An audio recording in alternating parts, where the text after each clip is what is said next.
When you or fellow troopers or officers ask a person who drives up to a checkpoint to put down their window, is that an order? I guess so. Okay. Are you aware that checkpoints are also called administrative roadblocks? Yes. Are you aware of the specific NRS that it's under? Not off the top of my head, ma'am. That's fair. Would it surprise you to know that it's NRS 484B 570? That sounds good to me. You were also asked earlier whether there are any statutes in place that make it unlawful for a person to not comply with a police officer's order. Is that correct? I believe I did say something like that. Would you be surprised to know that there is now an NRS in place that makes it unlawful? Objection, irrelevance. Judge, that's what this whole case is based on. That it is now unlawful for a person to not comply with orders of a police officer. Was that what was in effect at the time? Yes, Judge, I believe it was added in the NRS in 1987. That's what my statute says. Okay. Okay. Go ahead, Sid. Detective, would you be surprised to know there is actually a statute in place that makes it unlawful for a person to comply with orders at an administrative roadblock? Objection, speculation. You know, I'm going to allow it because I gave you a lot of leeway, Mr. Stillwell, with a lot of things with respect to whether this officer even would know or have an opinion on the type of things that you've asked. So, I think I think that's fair. I'm going to let it in. So go ahead, ask your question again, please. Sorry, Detective. Are you aware that there is a statute in place that makes it unlawful for a person coming up to a checkpoint to not comply with the orders of an officer? I'm aware of it now. Okay. And again, probably unaware of the number? Yes. So would it surprise you to know it's NRS 484B 580, which is actually entitled Failure to Stop at a Roadblock and discusses the things we've been discussing today. Okay. And again, when you have a person come into a roadblock, the questions that you ask of them or the requirement to pull down a window is an order, correct? Yes. Okay. Now, you stated earlier that you don't actually, the person doesn't actually have to talk to you. Correct. What is the purpose of having someone roll down their window at a checkpoint? Observe signs of impairment like glassy bloodshot eyes, odor of an alcoholic beverage, possibility of maybe seeing an open container in the vehicle like beer or something to that effect. Okay. And I know I asked you this earlier. This occurred on February 5th, 2011, correct? Correct. That's when the checkpoint was set up? Correct. How long did that checkpoint actually go? I believe they started like at 7 p.m. and go to 3 a.m. Okay. So it wouldn't surprise you if this exact infraction occurred on February 6th? No. Judge, at this time I have no further questions. Okay. Anything else you want to follow up on? Yeah. Do you have any personal knowledge at all whether I rolled the window down or not? I believe this is asked and answered, Judge. The detectives already testified he didn't see the defendant in the car at all. Well, that's true. So it's okay. You can answer the question. I think that was. I did not see you in your vehicle. So as far as your window, I couldn't tell you. With your checkpoints, are you instructed that it's okay to have people pop their trunk or look under the floor mats when they're driving through? I have no idea what you're talking about. Can you order somebody to pop their trunk? No. Okay. So that would be a lawful order only if you had probable cause that there was a crime afoot, right?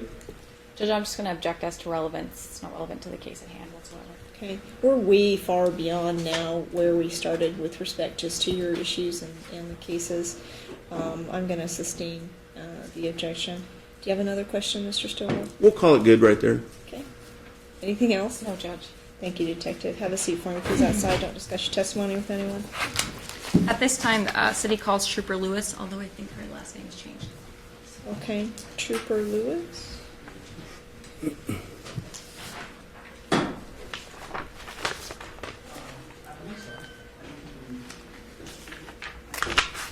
believe it's now Ross Nahan.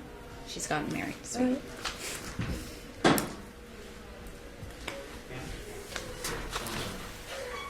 Come on up for me, Trooper. Please raise your right hand when you get to the witness stand. Can you remain standing and raise your right hand? Oh, sorry. Ma'am? Okay. Do you solemnly swear that the testimony you're about to give is the truth, the whole truth, and nothing but the truth? Yes. Thank you. Trooper, could you please state your name and spell your last for the record? It's Angelina Brosnahan, Brosnahan. And in February of 2011, did you have a different last name? Yes, ma'am. Was it Lewis? Yes, ma'am. Okay. Trooper Brosnahan, could you please tell me who you work for? Nevada Highway Patrol. And how long have you been so employed? 7.5 years. Okay. Were you working on February 5th, 2011? Yes. Okay. Were you working at Cheyenne and Tenaya around that location? I believe it was February 6th. Well, on February 5th was a checkpoint set up in that location? Yes. And is that within the city of Las Vegas? Yes. Did you have the chance to come into contact with a David Stillwell? Yes, I did. Did you see him in the courtroom today? Yes, I did. Could you please point to him and describe an article of clothing that he's wearing? Yellow button-up shirt. Let the record reflect identification of the defendant. Trooper, when you were working at this location on February 5th, 2011, you testified you'd set up a checkpoint, correct? That is correct. Were you one of many agencies that were present at that location? Yes. And based on your training and experience, can you tell the court a little bit about what you do at a checkpoint? Object, Your Honor. I asked for training in the discovery. I never received any training. Training on what? She brought up training. Training on what? Trooper. Okay. Your objection's overruled. Go ahead, City. Could you describe a little bit about what your role is at a checkpoint, Trooper? What my role was to stand and wait for cars to come up to each officer. Once those set of cars go, we just speak to the driver, see if they've been drinking, ask them a few questions, and then if they have not, send them on their way. Okay. Is it a requirement of these checkpoints that a defendant roll down their window? Yes. And why is that? So that we can see them, speak to them clearly, and they can hear us, we could hear them, to see their demeanor, to smell them. Okay. On this night in question, you had stated the checkpoint started on February 5th, but did you come into contact with Mr. Stillwell in the early morning hours of February 6th? Yes, I believe so. Okay. Can you tell the court a little bit about your interaction with Mr. Stillwell? He rolled up, and I asked him to roll his window down, and he rolled it down a couple of inches. I asked him to roll it down some more, and then he stated he would not. Okay. And at that point, what did you do? I called another officer over, and another Metro officer. I don't really know exactly who all came, but a couple of us came and asked him to asked him to roll down the window, which he still didn't, and then asked him to step out of the vehicle. So eventually the defendant was out of the vehicle. Yes. And what happened then? We took him out. He had a gun on him. We took the gun away, and he was walked over to the area where all the testing is done. So it's not in the travel lane and not blocking any other traffic or anything. Okay. And holding up the line. Typically in a checkpoint situation, if alcohol is suspected, do you take a person over to the field sobriety test? Yes. Okay. In situations where a person will not comply, is that also what you do? Yes. Okay. In this case, after you took him to that portion of your checkpoint, I assume is it entitled the field sobriety location or something specific? I don't know exactly what it's called, but yes, it's where all of them are done. Okay. It's usually in a parking lot. There's no other traffic. It's just foot traffic. At that time, did you ask Mr. Stillwell if he would comply with FSTs? I was not the officer, no. Okay. So at this point, was your interaction with Mr. Stillwell complete?